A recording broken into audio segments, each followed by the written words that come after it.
여러분 혹시 비디오 대여점을 이용해 보신 적이 있으신가요? 1990년대까지만 해도 금요일 저녁이면 온 가족이 비디오 가게에 들러 주말에 볼 영화를 고르는 것이 하나의 문화였습니다. 하지만 지금은 그 풍경이 완전히 사라졌습니다. 그 자리를 빨간색 N자 로고 바로 넷플릭스가 차지했기 때문입니다. 오늘 비즈니스 TMI에서는 전 세계 미디어 시장을 장악한 넷플릭스의 탄생 비화와 그들이 어떻게 거대 공룡 기업이었던 블록버스터를 무너뜨렸는지 그 치열했던 비즈니스 전쟁의 뒷이야기를 아주 상세하게 파헤쳐 보려 합니다. 이 거대한 제국의 시작은 아주 사소하고 개인적인 분노에서 시작되었습니다. 1997년 넷플릭스의 창업자 리드 헤이스팅스는 영화 아폴로 13 비디오를 빌려봤다가 반납 기한을 놓치고 맙니다. 며칠 뒤 비디오 가게에 갔을 때 그는 무려 $40, 우리 돈으로 약 4만 원이 넘는 연체료를 내야 했습니다. 당시 비디오 대여료보다 배보다 배꼽이 더 큰 상황이었죠. 그는 아내에게 이 사실을 말하기가 너무 창피했고 동시에 엄청난 분노를 느꼈습니다. 도대체 왜 늦었다고 벌금을 내야 하지? 헬스장처럼 월 회비를 내고 마음껏 이용할 수는 없을까? 이 단순한 의문이 바로 넷플릭스 창업의 시발점이 되었습니다. 그는 연체료 없는 세상을 만들겠다고 결심했고 우편으로 DVD를 배달해주는 사업 모델을 구상하게 됩니다. 하지만 당시 시장 상황은 절망적이었습니다. 미국 전역에는 블록버스터라는 거대 기업이 버티고 있었습니다. 블록버스터는 전 세계에 9,000개가 넘는 매장을 가지고 있었고 미국인의 70%가 차로 10분 거리에 있는 블록버스터 매장을 이용하고 있었습니다. 브랜드 인지도, 자금력, 유통망 모든 면에서 넷플릭스는 블록버스터의 상대가 되지 않았습니다. 사업 초기 넷플릭스는 고전을 면치 못했습니다. DVD 플레이어의 보급률은 낮았고 사람들은 우편으로 비디오가 올 때까지 기다리는 것을 답답해했습니다. 적자는 계속 쌓여만 갔습니다. 결국 2000년 닷컴 버블 붕괴로 회사가 망하기 직전까지 몰린 리드 헤이스팅스는 자존심을 굽히고 블록버스터의 본사가 있는 텍사스로 날아갑니다. 그는 블록버스터의 CEO 존 안티오코를 만나 제안했습니다. 우리를 $5천만 인수하십시오. 대신 우리가 블록버스터의 온라인 사업부를 맡아 운영해주겠습니다. $5천만 당시 환율로 약 500억 원 정도의 금액이었습니다. 하지만 블록버스터의 반응은 차가웠습니다. 아니, 정확히 말하면 그들은 비웃었습니다. 당시 회의에 참석했던 넷플릭스 임원의 회고에 따르면 블록버스터 측 사람들은 넷플릭스의 제안을 듣고 콧방귀를 끼며 웃음을 참지 못했다고 합니다. 그들에게 넷플릭스는 그저 조만간 망할 작은 벤처기업에 불과했으니까요. 결국 협상은 결렬되었고 리드 헤이스팅스는 빈손으로 돌아와야 했습니다. 이 거절은 비즈니스 역사상 가장 뼈아픈 실수이자 동시에 최고의 복수극의 서막이 됩니다. 블록버스터에게 굴욕을 당한 넷플릭스는 이를 악물고 그들을 이기기 위한 전략을 짭니다. 그들이 발견한 블록버스터의 약점은 바로 수익 구조였습니다.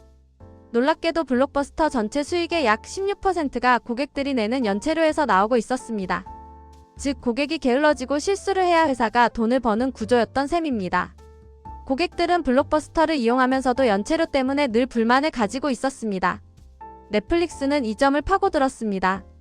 연체료 없음, 반납 기한 없음, 월정액으로 무제한 대여. 이 파격적인 모델은 고객들을 열광시켰습니다. 연체료 스트레스에서 해방된 사람들은 넷플릭스로 몰려들기 시작했습니다. 또한 넷플릭스는 신의 매치라는 알고리즘을 개발했습니다. 고객이 어떤 영화를 좋아했는지 데이터를 분석해서 취향에 딱 맞는 영화를 추천해주는 시스템이었습니다. 신작이 없으면 볼 게 없었던 블록버스터와 달리 넷플릭스는 고객에게 끊임없이 볼거리를 제공하며 락인 효과를 만들어냈습니다. 위기를 느낀 블록버스터도 뒤늦게 넷플릭스를 따라 온라인 대여 사업을 시작하고 연체료를 없애는 강수를 두었습니다. 하지만 이미 너무 늦은 뒤였습니다. 게다가 연체료 수익을 포기하자 블록버스터의 매출은 급감했고 주주들의 반발에 부딪혀 제대로 된 투자를 할 수 없었습니다. 혁신의 딜레마에 빠진 것입니다. 그 사이 넷플릭스는 더 큰 도박을 감행합니다. 바로 DVD 대여 사업에서 스트리밍 서비스로의 전환이었습니다. 2007년 인터넷 속도가 빨라지기 시작하자 리드 헤이스팅스는 DVD라는 물리적인 매체가 언젠가 사라질 것임을 직감했습니다. 그는 회사의 주력 사업이었던 DVD 부문을 축소하고 스트리밍 기술에 올인했습니다. 당시 내부 직원들조차 이 결정에 반대했습니다. 지금 잘 되고 있는 DVD 사업을 왜 죽이려 하느냐는 것이었죠. 하지만 그는 우리가 우리 자신을 죽이지 않으면 다른 누군가가 우리를 죽일 것이다 라며 밀어붙였습니다.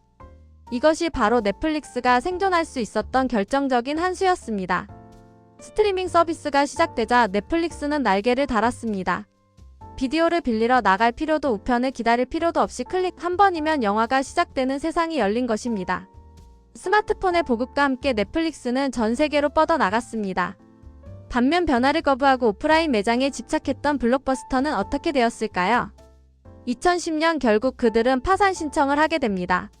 한때 9,000개가 넘던 매장은 모두 사라졌고 넷플릭스에게 인수 제안을 거절하며 비웃었던 그 순간은 역사상 최악의 결정으로 남게 되었습니다. 현재 넷플릭스의 시가총액은 수백조 원에 달합니다. 500억 원에 살 수 있었던 기회를 걷어찬 대가는 너무나도 혹독했습니다. 하지만 넷플릭스의 혁신은 여기서 멈추지 않았습니다. 그들은 단순히 남의 콘텐츠를 유통하는 플랫폼에 만족하지 않았습니다. 콘텐츠 제작사들이 넷플릭스의 힘이 커지는 것을 경계하며 라이선스 비용을 올리기 시작하자 넷플릭스는 또 한 번의 승부수를 던집니다. 우리가 직접 만든다. 2013년 넷플릭스는 1억 달러라는 거금을 들여 자체 제작 드라마 하우스 오브 카드를 선보입니다. 이때도 그들은 데이터를 활용했습니다. 넷플릭스 이용자들이 데이비드 핀처 감독을 좋아하고 배우 케빈 스페이시가 나오는 영화를 즐겨보며 정치 스릴러 장르를 끝까지 시청한다는 데이터를 바탕으로 성공을 확신하고 투자한 것입니다. 결과는 대성공이었습니다. 이후 넷플릭스는 오징어 게임, 킹덤, 기묘한 이야기 등 전 세계적인 히트작을 쏟아내며 명실상부한 콘텐츠 제국으로 거듭났습니다.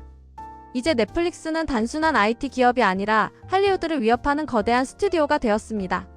넷플릭스의 성공 스토리가 우리에게 주는 교훈은 명확합니다. 첫째, 고객의 사소한 불편함, 즉 연체료 같은 페인 포인트를 해결하는 것이 비즈니스의 가장 강력한 무기라는 점입니다. 둘째, 현재의 성공에 안주하지 않고 끊임없이 자신을 파괴하는 혁신만이 살아남는 길이라는 것입니다. 만약 넷플릭스가 DVD 대여 1위에 만족했다면 지금쯤 역사 속으로 사라졌을지도 모릅니다. 4만 원의 연체료가 아까워서 시작된 작은 아이디어. 그리고 거대 기업의 비웃음 속에서도 포기하지 않았던 끈기.